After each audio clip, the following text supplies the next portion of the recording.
Okay, so the agenda for today. So today's presentation should be relatively quick, and we're going to reserve, I think, most of our time for workshopping. So intro, a quick icebreaker, just a quick little check-in about science fairs and registrations, reviewing once again the abstract, and then of course for all of us here in NASEP, our abstract is due March 1st, 2025 to be submitted to either myself or Carol by 11:59 p.m. Just a quick reminder, and we'll review that again as time goes on. So, quick icebreaker. Please type your favorite side food combinations in the chat. So, for example, I like to eat enchiladas with beans and rice. So, in the chat, I would put beans and rice. And then after that, if you have some more time, just put the emotion next to your Zoom name that best represents your feelings about your current science project. So in my education, for example, I just completed a pretty large project. So for me, I would put Sam completed, but whatever makes more sense for you.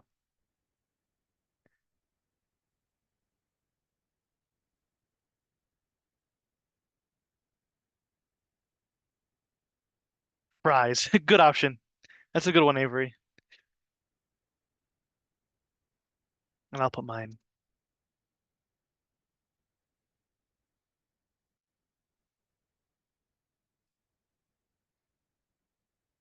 Oops, cornbread paired with good barbecue. Yep, yep. Spam and potato. You know what's funny, Rudy? There's actually a joint here in town that's called Rudy's, and they literally have barbecue as their main dish.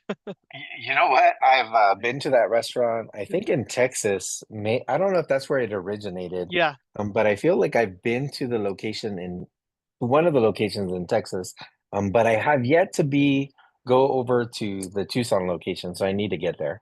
it's right like in the Kino like sports complex area. Yes. It's right Yep. there. Yeah. Uh-huh. Yeah. Kino and Akko there, that Yes. area. So Yes. it's pretty close to campus. Yeah, I don't know why I actually haven't been there. I was actually thinking it'd be good to take my son there since we're both uh have that moniker or that name. So yeah. Perfect. Yeah. Thanks for the good reminder. Yeah, it's really good food. So let's see. We've got mashed potatoes and gravy. Ooh, garlic butter shrimp. Mac and cheese. Can never go wrong with mac and cheese. I think that just is perfect. Broccoli, spam and potato, of course, cornbread with some good barbecue, and the father of all sides, fries. Always an easy one. Excellent. Okay, now I can't really see because my whole screen is. Oh, hey, there we go. So Sophia is feeling excited. Carol is just getting started. Let's see. Did you guys put any feelings next to your Zoom names? You can do that. You can go to your name and edit it and see how you're feeling about your current research projects. So let's see. We have Sophia's excited. That's good. Sophia, do you want to tell us about your project? Sam, that's me. Yeah, I know. Oh, I'm excited to hear about the projects. Oh, okay, perfect. Wonderful. Hmm. Cody says relieved, and I think I agree with Cody probably for the same reasons. Let's see. And if you don't want to type it, you can either type it in the chat or you can just say it out loud if you don't want to put it next to your name. Let's see the chat. Let's see. Do we have anything?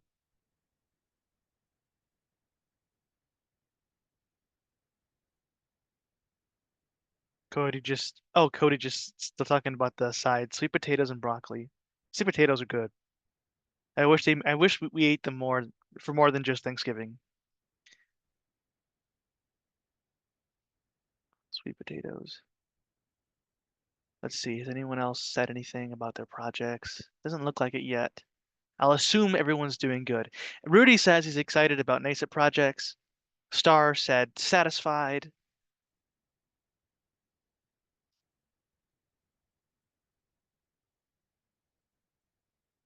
Star, how did your science fair go? I know you had a school science fair recently.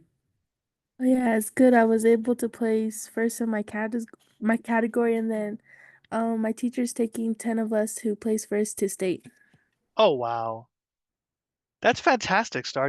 Congratulations. I love it. Now, Star, was that the project that we had met about? Is that the same one? Yeah, the same one. Oh, wow, it's so nice to see it kind of get off its feet. Wonderful. That's amazing.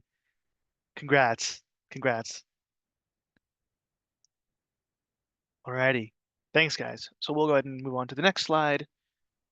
Okay. So science fair check-in, just real quick. Just a couple questions. Has anyone begun the process of registering for science fairs independently?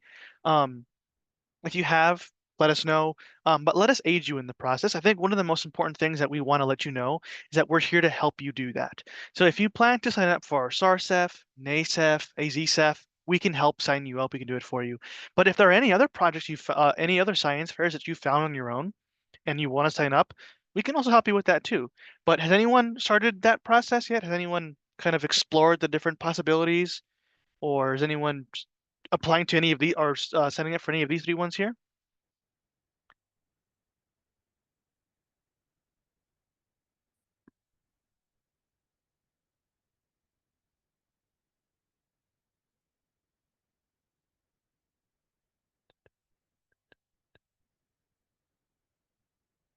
So start regionals.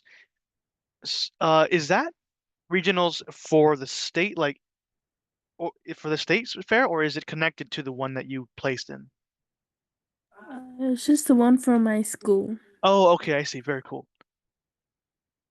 And then Avery says that she's signing up for SARSEF. Very good, very exciting.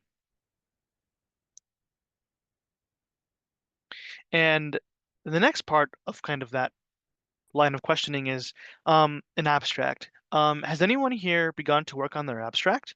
You can say yes in the chat. You can like raise your hand using Zoom. You can say it out loud. I'm just curious about where we are with abstract. So Star says yes. Avery says yes.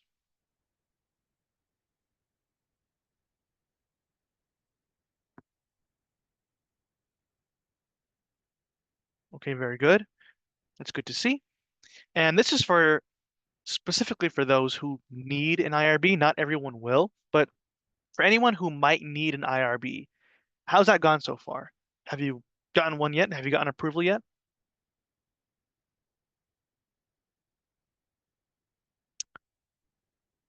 I'm not sure if it was Avery or Star. Avery, was it your project that might have required an IRB? Yes, getting approval next week and also conducting my. Oh, well, congrats. No, no worries, no worries. You can communicate through chat. That's good. So yes, Avery is getting approval next week and is conducting her experiment next week as well. That's great. Congratulations. And if anyone does need help figuring that out, we're here to help you guys out. And then finally, at the end of this, all we'll review some due dates and other materials. But real quick, I think we have some dates for you all. So here are some dates for different science fairs. We have the Northwest Science Expo. So the competition date is Friday, April 11th, 2025. And the entry deadline is Friday, March 14th, 2025. So for that one, we have a little bit over a month. And then we have the Connecticut Science and Engineering Fair. Of course, in Connecticut. The competition dates are March 1st through 15th, 2025. And the deadline is Saturday, February 15th. So that's coming up relatively soon. Then we have the Four Corners Regional Science and Engineering Fair, which I believe, of course, does include Arizona. So the competition dates are Thursday through Saturday, March 6th through 8th, 2025. And the entry deadline is Friday, February 28th, 2025. And then the other one that was in the area, San Juan Regional Science and Engineering Fair, Friday through Saturday, March 7th through 8th. And the entry deadline is February 21st of 2025. So these are just some dates. Feel free to screen cap them, and then this presentation will also be available for all of you. But these are some dates. If any of you have any other or have found any other science fairs that you might be interested in and want to share with us the dates to share with your colleagues, by all means, please do so. We'll include it in our next workshop. Okay. So real quick, we're just going to do a quick review of abstracts. So we've already reviewed abstracts during our workshops in the past. They are often required for science fair registration. And essentially what they are is a summary of your entire project and its sections. Ordinarily, but not always, there's going to be a word limit of around 250. Within academia, which is kind of the world of academics, kind of the world of science, and not just science, history as well, music, anywhere where you might do research and conduct any sort of literature. That's what academia is. Within academia, many people won't even read the paper at first because they're in a time crunch and will rely on the abstract to determine if they want to cite your work or include it in their literature review in their project, whatever it might be. So a couple questions. What is an abstract? We kind of answered that question already. What is an abstract? What do you know about them? And have you ever written one? If anyone wants to try and answer these three questions, please go ahead in the chat, raise your hand, speak up. I think Avery had said, either Avery or Star said they were starting up on their abstract already. How's that going? For whichever of you had said that. How's that coming along?